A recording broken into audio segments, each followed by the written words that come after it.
que é o coordenador de um projeto de pesquisa e de extensão na área de políticas públicas da educação básica. Eu sou a professora que dou um apoio para ele, e aí ele me convidou para ter esse bate-papo com vocês aqui hoje. Nada, não precisa se preocupar, não é nada muito longo, não. É uma conversa, a gente vai falar um pouquinho sobre a questão de cultura e desenvolvimento sustentável.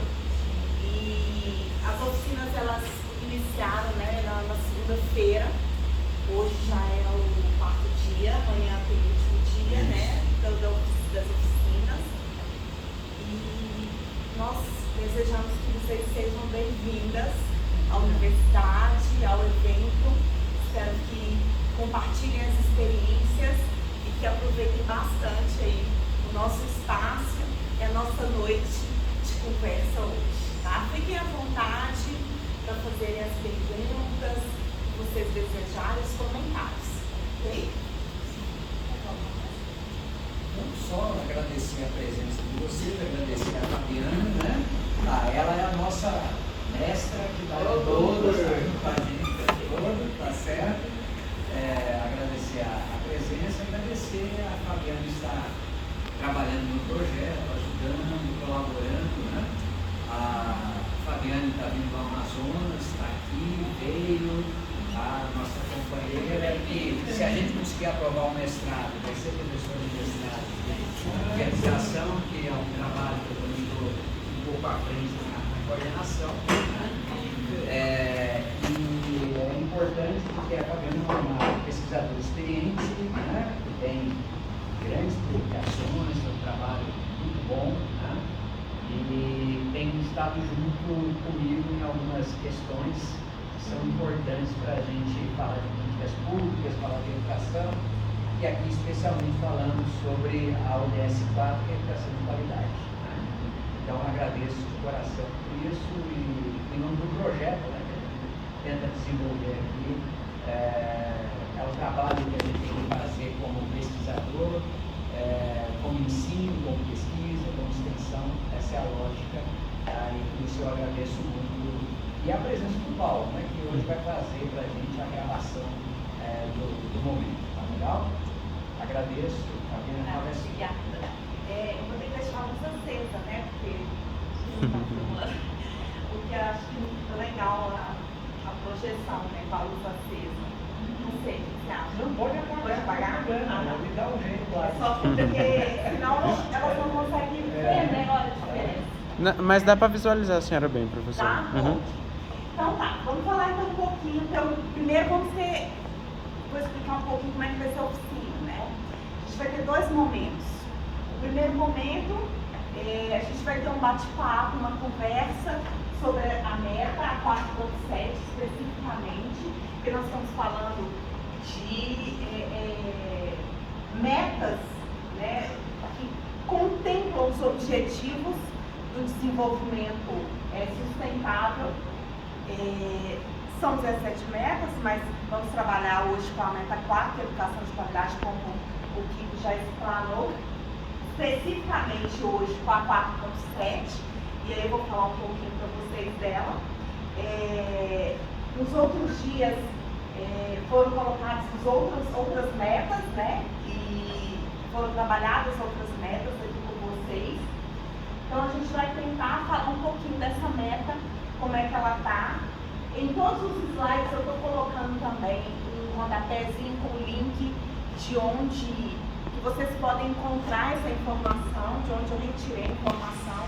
Então o Kiko também vai disponibilizar para quem quiser, vai estar disponível para vocês os slides, tá? E é isso. Basicamente, então, a meta 4, né, que é a educação de qualidade. Falar de educação de qualidade já é um desafio, né? Contexto brasileiro, a gente fala educação de qualidade, a gente não pensa, no primeiro momento, quando eu falo assim, educação de qualidade, o que vocês pensaram? Vocês pensam em coisa boa? Não. Essa é a questão. Na hora que a gente fala em educação de qualidade, o que deveria vir à nossa mente é justamente coisas boas, né? Qualidade, coisa boa, positiva. E quando a gente trata a educação, e aí a gente remete normalmente à educação básica, ensino fundamental, médio, né? A gente pensa assim, meu Deus, educação de qualidade. Será que eu consigo visualizar a educação de qualidade no Brasil, no Mato Grosso, Barra do Garças? Será que eu consigo visualizar a educação de qualidade nos outros estados? Quando a gente pensa, a gente fala essa frase, educação de qualidade, a gente não pensa em coisa boa. Normalmente a gente não pensa em coisa boa, mas não deveria, né? Que a gente tem que remeter às coisas boas. E aí vem um trabalho, um objetivo, né, de se trabalhar essas questões, incluindo a educação, incluindo qualidade da educação. Né? O que diz a meta? Né? Vamos começar por aí. Assegurar a educação inclusiva, equitativa e de qualidade e promover oportunidades de aprendizagem ao longo da vida de todos. Todos é a palavra que eu quero da vida para todos. Todos é a palavra que eu quero destacar. Educação de qualidade para todos. Todos. Preto, branco, indígena, pobre, rico. Não importa. Todos. Desde da formação infantil até o ensino superior. Educação de qualidade ao longo da vida para todos não pode ser algo seletivo para algumas pessoas. Então, eu acho que a gente já começa aqui a incitar algumas questões para pensar, né? Aqui o link tá. Ai, meu Deus, não apareceu. Olha aí, como é que eu faço? Peraí, então vai dar certo, gente. Peraí. Você é o teu primeiro dia, né? Nós estamos tendo um problema sério. 3 computadores não funcionaram. Deixa eu só.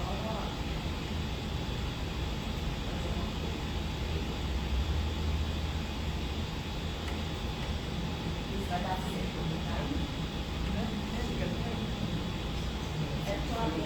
Essa tá aqui a nossa meta 4, tá? Assegurar a educação inclusiva, equitativa de qualidade, promover oportunidades de aprendizagem ao longo da vida para todos. Essa meta, esse objetivo, ele é dividido em metas. Eu não sei se nas outras oficinas foram trabalhados esses conceitos, mas basicamente, quando você tem um objetivo geral, onde você quer chegar, tá? Então você tem objetivo, o que você quer, onde você quer chegar. E as metas são os passos para se alcançar aquele objetivo. Então tem diferença entre objetivo e meta, tá? O objetivo é algo mais geral, então você define onde você quer chegar, o que você quer alcançar. E as metas é o desdobramento disso. O passo a passo do que você tem que fazer para alcançar esse objetivo. Eu sempre dou um exemplo bem do dia a dia. Né? Oi? É o detalhamento. É o detalhamento. Por exemplo, uma viagem. Seu objetivo é viajar para a praia em janeiro de 2025. Então, quais são suas metas? Então, você vai colocar aquele passo a passo do que você precisa fazer para que você alcance aquele objetivo. Então, fazer uma poupança de R$100 por mês, com um total, né, de tanto, reservar hotel, então tudo aquilo que você tem que fazer para alcançar aquele objetivo, tá? Então, quando a gente fala de objetivo esse geral, quando eu falar de meta, eu estou falando desse detalhamento. Especificamente, nós vamos trabalhar a meta 4.7. E aqui no site do IPEA, vocês encontram todos os objetivos com todas as metas detalhadas, tá? É um site seguro que vocês podem acessar e todas as informações são confiáveis ali. Então a gente tem aqui a nossa meta, a meta 4.7, sempre vai aparecer a meta mundial e depois meta Brasil, tá?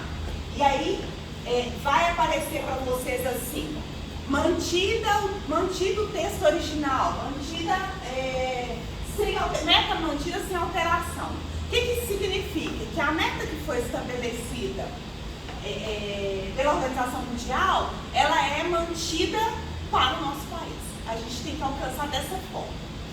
Se ela tivesse sido alterada de alguma forma, viria aqui para vocês aqui no Brasil como que essa meta deveria ser trabalhada, alcançada, tá? Então, em todos os objetivos vocês vão encontrar dessa forma, tá?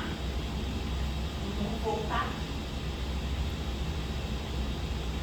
Problema entre teclado e... Bom, então nós temos aqui a nossa meta 4.7, né? Até 2030 garantir que todos os alunos adquiram conhecimentos e habilidades necessárias. Uma barra aqui, conhecimentos e habilidades, isso normalmente está associado ao conceito de competências, e aí vou falar um pouquinho disso porque é a área que eu trabalho de pesquisa, né? Quando a gente fala de formação de competência no aluno dentro da área da educação, a gente está falando em desenvolver conhecimentos, habilidades e atitudes, ou seja, o saber, conhecimento, a habilidade, o saber fazer e a atitude que é o fazer. Então ali, garantir que todos os alunos adquirem conhecimentos e habilidades, ou seja, o saber e o saber fazer. Porque não adianta a pessoa ter só a teoria, só o saber e não saber fazer, tá? Necessárias para promover o desenvolvimento sustentável, inclusive, entre outros, por meio da educação, para o desenvolvimento sustentável e estilo de vida sustentáveis, direitos humanos, igualdade de gênero, promoção de uma cultura de paz e não violência, cidadania global e valorização da diversidade cultural e da contribuição da cultura para o desenvolvimento sustentável. Aí eu destaquei ali o desenvolvimento sustentável, educação para o desenvolvimento sustentável e a cidadania global.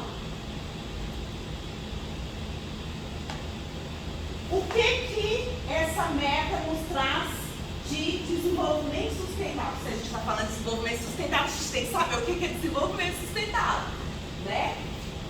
O desenvolvimento que procura satisfazer as necessidades da geração atual sem comprometer a capacidade das gerações futuras de satisfazerem as suas próprias necessidades.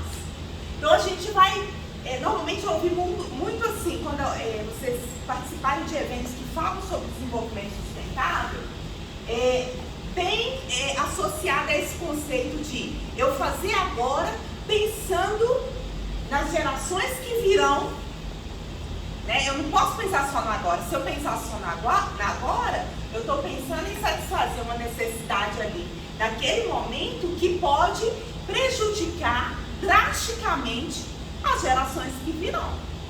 Então, o desenvolvimento sustentável, ele está associado a esse pensamento, principalmente da minha ação de agora e o impacto dessa ação agora para as gerações futuras, nossos filhos, nossos netos, bisnetos e outros que virão aí, né? Significa possibilitar que as pessoas agora e no futuro atinjam um nível satisfatório de desenvolvimento social e econômico e de realização humana e cultural, fazendo ao mesmo tempo um uso razoável dos recursos da terra e preservando as espécies e habitat natural. Então, vejam bem, quando a gente lê, a gente fala um pouquinho disso, isso está muito associado ao nosso comportamento, à nossa educação ambiental, a nossa educação em relação ao consumo, educação em relação ao dia a dia, no sentido de o que eu faço para, pensando, por exemplo, na preservação ambiental, em preservar os recursos para as gerações que estão vindo. Então, uma barra uma coisa que, quando eu cheguei aqui em Barra, tem um pouco mais de um ano e meio, né, que eu estou aqui só, uma coisa que eu carrego comigo é que a minha cidade, eu sou de Minas, eu sou da terra de Carlos Drummond de Andrade, Tabira. E lá existe uma cultura muito forte de coleta seletiva. Então, por exemplo, se você chega, por exemplo, lá na casa da minha mãe, tá tudo separadinho, porque tem os dias de coleta de orgânico, tem o dia de coleta do reciclável. Então, assim, tem um trabalho muito forte do município em relação à reciclagem de material, tá? A reutilização que é feita em casa. Então, por exemplo, o óleo a gente separa no vidrinho, a gente dá à vizinha porque ela faz sabão. Então, uma série de atitudes que fazem parte do nosso dia a dia que eu não vi aqui. Então, quando eu cheguei aqui, foi meio que um susto. Ai, meu Deus, tem que separar aqui. Aí eu vi que coloco tudo no mesmo coletor, né? Aí eu falei, ai, meu Deus, agora eu vou ter que, né, como é que eu vou me adaptar aqui? E quando eu chego lá, eu tenho que me policiar, porque acaba que é uma rotina. O fazer corretamente é uma rotina. Você incorpora isso para o seu dia a dia, né? Então é uma coisa que, se a gente faz todos os dias de maneira correta, isso vai fazendo parte do seu cotidiano e fazendo parte da sua vida. E aí você trabalha esse conceito de alguma forma, naturalmente, isso passa a ser naturalmente na sua vida, tá? Se tiver alguma dúvida, vocês vão me falando, tá?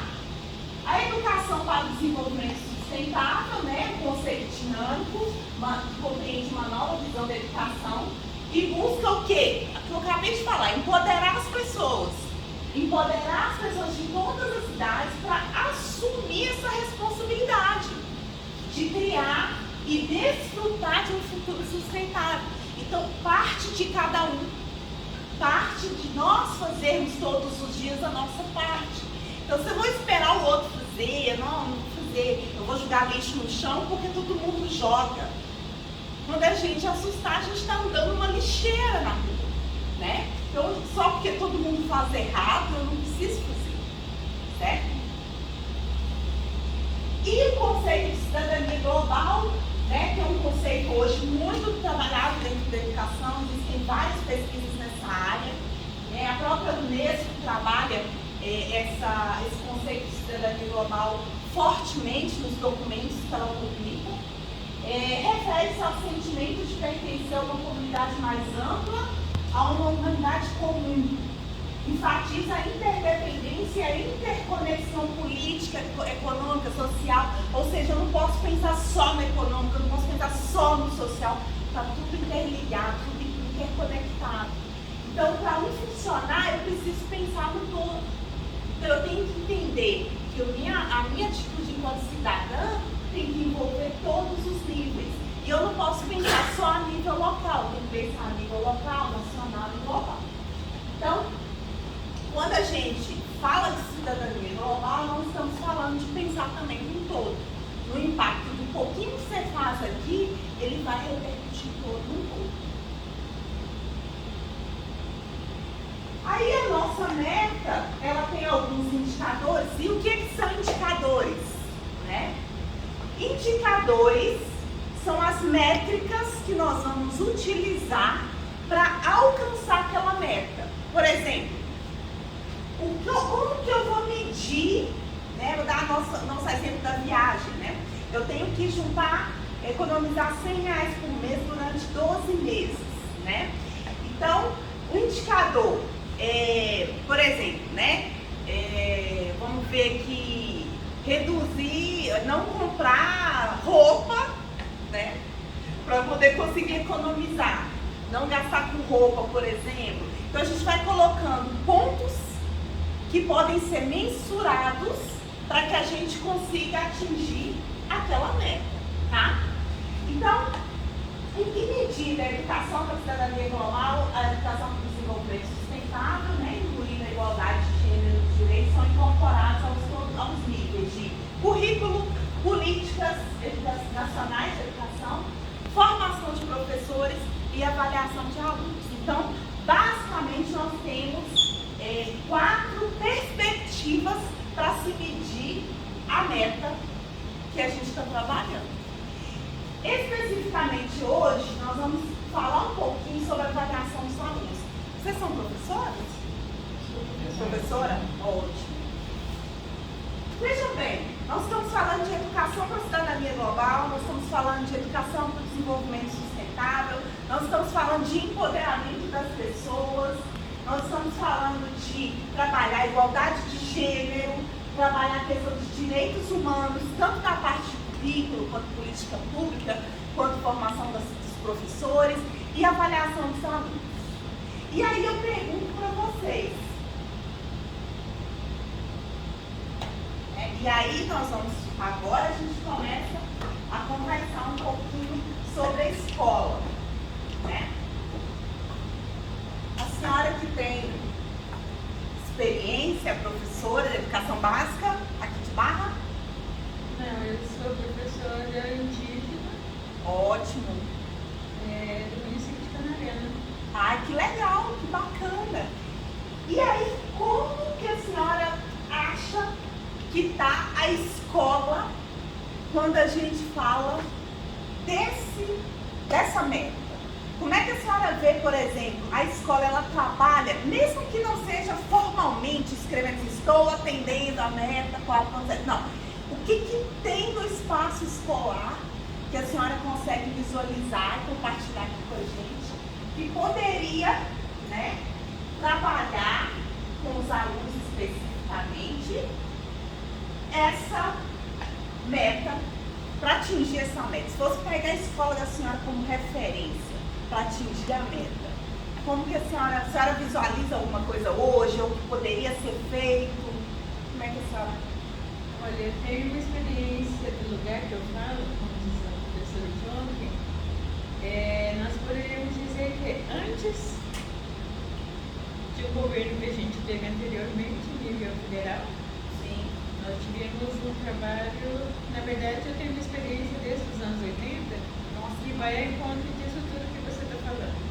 Então, enquanto a escola Interipipá, na aldeia Beirã, nós trabalhamos a escola, a educação, como um tema transversal a todo. Inclusive nessa perspectiva que a educação, na questão indígena, é uma educação que é para todos, independentemente se é filho do cacique, porque para nós, da região que eu venho, não é legal ser filho do cacique. O legal é ser filho do conselho, porque é o conselho que resolve tudo, não o cacique. O cacique é apenas um mediador e ele veio dessa nomenclatura do contato. Então nós temos trabalhado tudo isso antes de um governo que nós tiramos fora. E aí degringolou tudo, porque aí entra um outro governo de estado também que não tem um olhar voltado para a política que a gente vem trabalhando há muito tempo, que é a educação escolar, diferenciada, bilíngue, intercultural. E é uma educação diferenciada por quê? E de qualidade por quê? Porque a maioria do povo de onde eu venho, ela tem o português como segunda língua. Então a formação dos professores também tem que ser de uma outra forma. Então nós estávamos caminhando para isso. Aí a partir do momento que você tem um governo que não tem como meta isso que você acabou de falar, a formação dos professores, inclusive, não está vendo uma cidadania, por exemplo, em termos de conhecimento, mas de conhecimento enquanto cidadão, mas enquanto cidadão trabalhador. Você vai formar essa pessoa para ser um trabalhador, para manter um determinado estilo de vida, aí é complicado. Então, por exemplo, houve um retrocesso na questão da escola, nossa, da educação escolar, que é uma outra questão que eu acho que não sei se as universidades discutem isso. Em relação a povos indígenas, porque foi a primeira apresentação que a gente teve, educação para nós de maneira geral, enquanto povo indígena e enquanto povo falante. Enquanto que a educação escolar é onde se dá uma educação que está mais voltada para aprender português enquanto segunda língua, para ver como que essa sociedade não indígena acontece no dia a dia. Então, a educação escolar basicamente é isso. Então, quando vem um outro governo que fala não tem isso, e que a educação do professor tem que ser igual a todo mundo, que não tem essa questão da formação da cidadania, você corre o risco de formar um aluno que não é nem indígena e nem é não indígena. Então ele fica no meio do caminho. Então como é que fica essa cidadania? Se é que forma, né? Se é que forma. Então quando você fala, quando você fala de educação de qualidade, eu sempre vi isso, desde os anos 80. E a gente tem trabalhado sempre nessa perspectiva. Agora, trabalhar nisso nos últimos tempos tem sido muito difícil. Então, ainda mais porque da região que eu venho, tem projetos, por exemplo, que trabalham com o manejo de animais do cerrado, que fazem parte da alimentação tradicional daquele povo, que é um povo caçador. Agora, isso não está sendo mais possível fazer na escola que eu estou agora. Por quê? Porque você tem que cumprir metas que o governo estadual está passando para que o aluno seja avaliado dentro de medidas que estão longe da realidade pessoal da aldeia. E aí vem aquele negócio da política que fala que nas escolas indígenas tem uma porcentagem mínima de resultado, então está se procurando, porque você vai falar, como é que vai avaliar uma pessoa, eu acho que você vai falar disso. Na verdade, eu quero ouvir. Se você não fala francês, você vai fazer um pós-doc na universidade, não falando francês, como que vai ser a qualidade do seu pós-doutorado? Sim. Então, mais ou menos com relação ao povo indígena, acontece isso. Você está falando em uma língua portuguesa, os materiais todos são em língua portuguesa. Então, a gente tem corrido na escola da UB, corrido para que esse aluno aprenda a língua portuguesa, no mínimo, e o nosso máximo, para ver se faz uma educação que ele chegue aqui, vai escutar você falando em língua portuguesa, mas você vai aprender um pouco para que você possa voltar com esse conhecimento para gestar o seu território da melhor forma possível. Gerir, na verdade. Isso gestar, aí. gerir. Então, assim, é isso que a gente tem cobrado do governo estadual. A formação dos professores, a estrutura das escolas, apesar que às vezes nossa escola tem material de cadeira, eu já vi que às vezes é melhor do que escolas aqui da cidade. Mas a gente precisa melhorar, avançar mais, entender. É muito mais amplo. É muito mais amplo, porque inclusive na apresentação dele tem muito mais chavantes na cidade, mais hoje, ultimamente, inclusive em situações de pobreza extrema. Isso complica, isso passa pela educação. Então, assim, para mim é muito triste ver que está sendo dado um mini curso desse e poucos alunos participando. E a formação do professor, mesmo em letras, é interessante fazer. Sim. Uma vez que você mesmo mandou, você muda de cidade, você está, sua cultura está desunida, e existe um processo que você tem que também teria que fazer um movimento da própria universidade, sei lá, dos prefeitos, sei lá, da comunidade, fazer essa coisa de universidade. Mas isso aí é profundo. Profundo. O que eu tinha proposto, né, na verdade, e até é uma segunda parte. Porque assim, a oficina, o nome oficina é uma construção, né? Não é assim, a gente, pelo menos igual eu falei contigo, eu não tenho o propósito de ficar aqui dando uma palestra, não. É construir junto. Oficina é isso, construção. Então a segunda parte, né, dessa oficina aí, mais uns 20 minutinhos, e que eu acredito que vai conduzir. Os 20 minutinhos, era justamente isso que a senhora falou. A gente tentar aqui levantar alguns itens propostos, fazer um brainstorm. O que é um brainstorm? A gente tem uma chuva de ideias daquilo que a gente imagina que seria legal de ser feito dentro de uma escola, e a gente pode pegar até a escola da senhora como referência, se a senhora permitir, né? A partir da sua experiência, compartilhando, a gente vai tendo ideias de como atender ou o item, por exemplo, de formação de professores ou o item de avaliação dos alunos.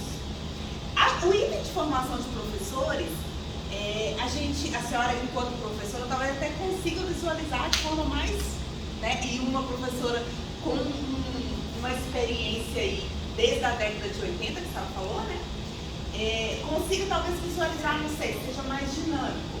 Porque a questão de avaliação dos alunos, isso vai partir também das várias disciplinas que a gente tem, da fragmentação curricular que a gente tem. Eu não sei se que eu acredito que esteja acontecendo isso lá agora, principalmente, né? Essa imposição de uma fragmentação curricular que seja para todos, né? Independente se é aplicável a todos ou se é culturalmente apropriado, não é nem apropriada a palavra certa, se é a realidade das pessoas. Acho que é isso, é a realidade. Eu trabalhei durante um ano numa comunidade quilombola. E assim, é outra realidade, gente. É outra realidade. Não dá pra gente pegar uma coisa pronta, né? E falar, agora vocês vão seguir isso aqui. Não dá. Não dá pra fazer isso, né? E eu acredito que na educação indígena é a mesma coisa. Não dá pra você pegar uma coisa pronta e falar assim, olha, agora a senhora vai seguir isso aqui, porque é isso aqui que é o aceito e é isso aqui que é o certo. E esquece tudo que a senhora aprendeu, porque agora a senhora vai ter que fazer isso. Sim, a questão no Brasil é que a educação ela não é feita para se pensar uma política de país Brasil. Não. Ela não é isso. Pega-se uma coisa aqui, dá para que acha que vai ser legal para o Brasil, mas Isso. não é. E mais uma vez, dentro dessa política que a gente está vivendo agora, a gente está sendo relegado novamente à periferia. O estado de Mato Grosso ele já foi referência em educação escolar indígena. Então agora e agora a gente tem uma universidade intercultural em Barra do Lourdes, está sendo oferecido mais cursos para indígenas, existem doutores indígenas, mas e daí? O fato de você ter um indígena é o caso do Lula, que isso é outra questão. Mas assim, colocar um indígena então como prefeito de Barra, porque aqui tem indígena e foi território. Isso não significa que a gente não tem indígena vai ser beneficiado. Agora a questão é, na prática, qual é que você está falando de meta aí, né? Uma meta seria estar formando professores indígenas. Isso, até 2030, né? Até 2030, Exatamente. educação bilíngue, né? Materiais. Desenvolver Em todas as áreas, desenvolver materiais didáticos em todas as áreas de conhecimento para os alunos. A gente pode Atender colocar 200 alunos dessa minha escola. Sim. Né? Essa questão da educação ambiental, Sim. material, sabe essas Sim. coisas assim? Esses são os nossos indicadores. Sim. Pra gente, por exemplo. Isso que sempre foi minha dificuldade. A diferença de meta eu tenho que ir lá. O indicador da praia lá. O indicador, a senhora tem que conseguir medir. Isso é uma coisa, eu acho que é o crucial aqui. A senhora consegue medir. Por exemplo, a senhora falou assim, 200 alunos, formar, sei lá, 200 alunos até 2025, né? Com nível, sei lá, com nota entre 7 e 9, sei lá, uma coisa assim. Tá, isso é um indicador. Você tem uma métrica, você consegue medir. Mas ele já seria alunos formados? Não, eu estou dando um exemplo aleatório. Mas isso A senhora aqui, a minha proposta era a gente criar o que a gente consegue medir dentro do espaço escolar que poderia atender, por exemplo, a educação da cidadania. Então, poderia, assim, desenvolver a construção da escola. Poderia. Por exemplo, até tal ano, Até 2025, por exemplo. até 2025, Isso é meta ou esse indicador? Então, depende de como o pessoal vai colocar aqui. Olha aqui. Vamos voltar aqui. Eu só vou abrir aqui para a senhora ver. Vou te dar um exemplo aqui. Ó. Aqui dá para ver um exemplo claro da meta e dos indicadores que foram construídos, tá? Aqui, ó. Até 2030, né, aumentar o contingente de professores qualificados. Ok? Olha o indicador, olha. Proporção de professores na pré-escola. Ou seja, o que seria a proporção de professores na pré-escola? Vamos imaginar que a minha meta é até 2030 aumentar o contingente de professor. Tá? Vamos imaginar que hoje a gente tenha 7.500 professores na pré-escola no Mato Grosso. O que é meu indicador? Proporção de professores, ou seja, quantos alunos eu tenho na pré-escola, então eu quero ter 5 alunos para um professor. Hoje eu tenho 10 alunos para um professor. Meu indicador é que eu quero ter 5 alunos para um professor. Porque a minha meta é, até 2030, aumentar o contingente de professores. Então, se eu tiver um professor para 5 alunos, hoje eu tenho 7.500, daqui a 2 anos eu vou ter 15.000 professores. Então eu vou atingir a minha meta por esse indicador, que é aumentar proporcionalmente, entendeu? Porque o indicador, a senhora tem que conseguir medir. Ó, eu quero tantos professores, eu quero um percentual de tantos alunos para tantos professores, eu quero aumentar tantos metros quadrados a minha escola. Eu quero aumentar o investimento em tantos % até tal ano. E sempre trabalhar com prazos, tá? Sim, porque a meta, ela trabalha prazo, ela já traz um prazo, mas seus indicadores, eles podem ser fragmentados. Você pode pegar uma meta até 2030 e criar 5 indicadores a cada 2 anos, não sei, alguma coisa assim, de forma que você consiga atingir a meta até 2030. Perfeito?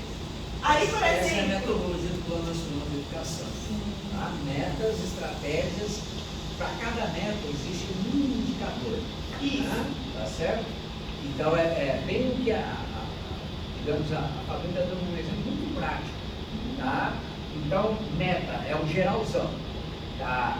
A estratégia é como que você vai atingir isso. E o indicador é a quantificação do processo. Dentro da administração, é só para finalizar, porque eu tenho uma mesa Agora para conduzir. Dentro da administração, porque eu sou administradora de formação também, né? Dentro da administração, a gente trabalha uma coisa assim, bem bacana. Objetivo, meta e indicador. Sempre.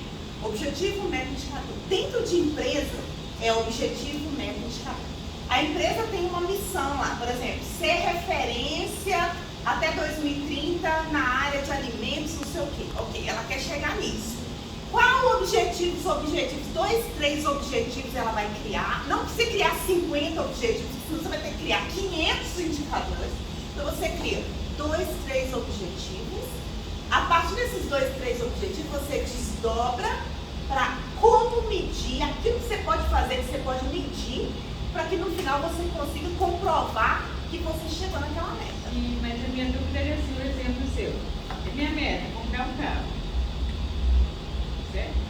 Não, isso não é meta, é objetivo. Pode ser objetivo, A depende. meta é, vou comprar um carro novo 2023,